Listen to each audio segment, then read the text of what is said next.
Hello વિદ્યાર્થી મિત્રો, રાધે રાધે.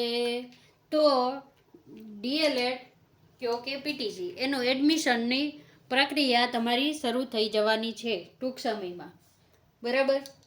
તો હવે તમારે આ કઈ રીતે એડમિશન લેવું, કેટલા શું લાયકાત છે, બધું જ વય મર્યાદા છે, કેવી રીતે ફોર્મ ભરવાનું છે, કઈ વેબસાઇટ છે, બધું જ તમને આ વિડીયોમાં મળી જશે. તો વિડીયોને એન્ડ સુધી જોવાનું ભૂલતા નહીં અને આપણી ચેનલને સબસ્ક્રાઈબ કરી લેજો. જ્યારે ફરીથી પાછું ફોર્મ ભરવાનું ચાલુ થશે આપણે લિંક પણ શેર કરી દઈએ છીએ, બરાબર.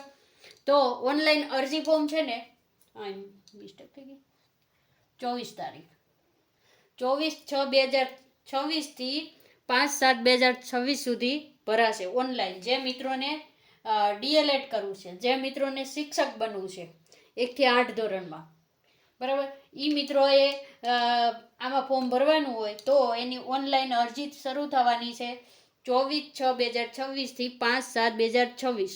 પહેલાં આ પ્રક્રિયા કેવી હતી તો કે ઓફલાઈન હતી. આ વખતે શું થઈ ગયું, પહેલાં ઓફલાઈન હતી, આ વખતેથી હવે કેન્દ્રીયકૃત પ્રમાણે ફોર્મ ભરાવાના છે અને એડમિશન થવાના છે. એટલા માટે આ પ્રક્રિયા ઓફલાઈન હવે બંધ થઈ ગઈ છે ને અરજી તમારી ઓનલાઈન થશે. ઓનલાઈન પણ કેવી થશે, તમે વિદ્યા સહાયકમાં ફોર્મ ભર્યું હોય ને એવી રીતની અરજી કરવાની છે, બરાબર. તો પહેલાં તો વેબસાઇટ તો કે dpegujarat.in ઉપર જવાનું તમારે. ત્યાં અત્યારે જાહેરાત મુકાઈ ગઈ છે પણ ખુલતી નથી, પણ એમાં તારીખ આપેલી છે 24 તારીખથી શરૂ થશે, બરાબર. લાયકાત તો કે 12 પાસ કોઈ પણ માધ્યમથી હો, અહીંયા આર્ટ્સ, કોમર્સ, સાયન્સ બધા જ ચાલશે. અને સમકક્ષમાં તમે ડિપ્લોમા કે આઈટીઆઈ કર્યું હોય, બરાબર, આઈટીઆઈ પાસ હોય એ મિત્રો પણ આમાં ફોર્મ ભરી શકશે. 12મા ધોરણની સમકક્ષ આઈટીઆઈ, બરાબર. તો આમાં ફોર્મ ભરવા માટે તમારે ઓછામાં ઓછા કેટલા પર્સન્ટેજ જોશે તો કે તમારી જનરલ વાળા તમે હોય ને તો તમારે 50% માર્ક આવેલા હોવો જોઈએ. પાસ તો ખરું જ, 50%. અને જો કેટેગરી વાળા હોય તો એને 5%ની છૂટ મળશે, એટલે એને 45% માર્કશીટમાં આવેલા હોવા જોઈએ 12મા ધોરણમાં, તો એ ફોર્મ ભરી શકશે. અને તમારી તો કે વય મર્યાદા છે ને 30 વર્ષ સુધીની રાખવામાં આવેલી છે. જો આ તારીખે તમારા 30 વર્ષ પૂરા ન થતા જો હોવા જોઈએ. ટૂંકમાં તમારા અહીંયા 1/7/2026 તમારું 31મું વર્ષ બેઠેલું ન હોય, બધા જ મિત્રો આમાં ફોર્મ ભરી શકશે. હવે આગળની પ્રક્રિયા આપણે જોઈએ.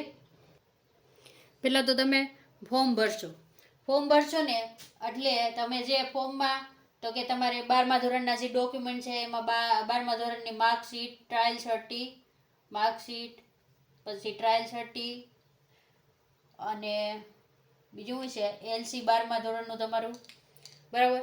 આ તમારા ડોક્યુમેન્ટ. પછી 10મા ધોરણના માર્ક્સ છે તો એ માર્કશીટ, બરાબર, 10મા ધોરણની માર્કશીટ. પછી તમે કેટેગરીમાં હોય તો તમારા જે પ્રમાણપત્ર આવતા હોય એ તમારા હોય ને ક્રિમિનલ સર્ટી ઓલું ને, મને એટલી બધી ખ્યાલ નથી કઈ કેટેગરીમાં ક્યાં આવે તે, તો તમારા એ પણ તમારે જોશે એ પ્રમાણપત્ર બધું જ. ટૂંકમાં તમે ફોર્મ ભરો ને ઓનલાઈન ત્યારે જે પણ ડોક્યુમેન્ટ તમે આ પીડીએફ બનાવીને કે સ્કેન કરીને જે નાખ્યા હોય ને એ બધા જ તમારા ડોક્યુમેન્ટની ઝેરોક્સ નકલ તમારે પાસે હોવી જોઈએ. કેવી ઝેરોક્સ નકલ રાખવાની. અને જે ઓનલાઈન ફોર્મ ભર્યું ને એની પ્રિન્ટ કાઢવાની છો. પ્રિન્ટ કાઢી આ બધું એક સેટ બનાવી નાખવાનું. જેમ તમે ફોર્મ ભર્યું ને એમાં અહીંયા પ્રિન્ટ કાઢેલી હોય તમારા ફોર્મની ઈ અને ઝેરોક્સ બધું જ તમારે એક સેટ બનાવીને અને જિલ્લા સ્વીકાર કેન્દ્રએ જમા કરાવવાનું છે. ક્યાં? જિલ્લા સ્વીકાર કેન્દ્ર. હવે તમે એમ કહેશો જિલ્લા સ્વીકાર કેન્દ્ર તો કે એનું લિસ્ટ તમારે જ્યારે ફોર્મ ભરવાનું ચાલુ થશે ને એટલે એનું જિલ્લા સ્વીકાર કેન્દ્રનું આખું લિસ્ટ આવી જશે. કયા જિલ્લામાં એડ્રેસ, હેલ્પલાઇન નંબર બધું જ આવી જશે, બરાબર. ત્યાં તમારે ઓફલાઈન જમા કરાવવાનું, રૂબરૂમાં જઈને અને જમા કરાવવાનું છે. ત્યારે જ્યારે ઓફલાઈન જમા કરાવવા જાવ ને ત્યારે ઓરિજિનલ ડોક્યુમેન્ટ સાથે લેતા જવાના છે. ક્યાં ચકાસ છે તમારા ડોક્યુમેન્ટ સાથે લેતા જાજો. અને જેવું તમે ઓફલાઈન ફોર્મ જમા કરાવશો ને એવા તમને ફી ભર્યાની પોસ આપી દેશે. ફી ભરવાની છે, ભર્યાની પહોંચ શું કામે તો કે તમે જે ફોર્મ ઓફલાઈન જમા કરાવ્યું ને એના પ્રૂફ તરીકે તમે જે ફી ભરશો એની તમને એક પોસ્ટ આપશે, એ તમારે રાખવાની છે. જ્યારે પણ તમારે કોલેજને બધી પ્રક્રિયા ચાલુ થશે અને જ્યારે હાજર થવાનું થશે ત્યારે તમારે આ જોશે. તો આ હતી ઓનલાઈન ફોર્મ ભરવાની પ્રક્રિયા. અને જેવું જ ફોર્મ ભરવાનું ચાલુ થશે 24 તારીખે એવો આપણે લિંક પણ એની શેર કરશું. પીટીસી કોલેજનું લિસ્ટ પણ આપણે ટૂંક સમયમાં એના પર વિડીયો બનાવવાના છે કે કઈ કોલેજ સરકારી છે અને કઈ સ્વનિર્ભર છે, બરાબર. અને આમાં તમે એડમિશનમાં અત્યારે ફોર્મ ભરો ને એમાં પણ તમને કેટેગરી વાઇઝ અનામત મળતું હોય છે કે એસસીને 60% છે, એસટીને 15% છે, પછી ઓબીસીને એ આવે ને 27% અનામત છે, દિવ્યાંગો માટે 5% છે. અને તમે જો પ્રાઇવેટમાં લેવા માગતા હોય સેલ્ફ ફાઇનાન્સમાં, બરાબર, તો એમાં પણ તમારે 15% બેઠકો છે ને એ રાખેલી હોય છે, એ સરકારના નિયમ પ્રમાણે હોય છે. તો જે મિત્રોને ડીએલએડ અને પીટીસી કરવાનું હોય એ પોતાના ડોક્યુમેન્ટ તૈયાર કરીને રાખજો. અને મિત્રો એક ખાસ કહેવાનું કે તમારી 12મા ધોરણ 12માની માર્કશીટ અને એલસી, બરાબર, બંનેમાં ખાસ જોઈ લેજો ક્યાંય પેલિંગ મિસ્ટેક જાતિમાં કે ક્યાંય પણ તમારું જો કંઈ પણ મિસ્ટેક હોય ને મિત્રો તો એ હજી સુધારી લેજો, અત્યારે સુધરી જશે.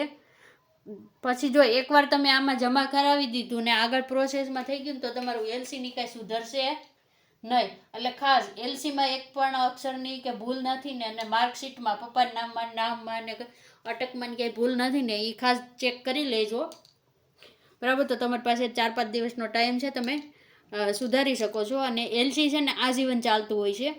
તમારે કોઈ પણ પ્રૂફમાં જો હે ને તો એલસી જન્મ તારીખની ચકાસણી કરવા માટે પણ ઘણીવાર એલસી આવે છે. કોઈ પણ ફોર્મ ભરશો ને તમે તો એલસી તમારું ખાસ જોશે, તમારે જો કોમ્પિટિટિવ એક્ઝામ કે ગમે દેવું હોય તો એના માટે એકવાર એમાં નજર નાખી લેજો ક્યાંય ભૂલ નથી ને. અત્યારે પછી કેવું થાય છે કે ઘણા મિત્રોને ભૂલ હોય ને તો પછી અત્યારે પછી આપણને કમેન્ટ કરે હવે શું કરવું, પછી તમારે એફિડેવિટ બનાવવું પડે, પછી નથી સુધરતું. એટલા માટે, બરાબર. વિડીયો સારો લાગ્યો હોય તો લાઈક કરી દેજો, ચેનલને સબસ્ક્રાઈબ કરી દેજો. વિડીયોને પૂર્ણ કરીએ છીએ. રાધે રાધે.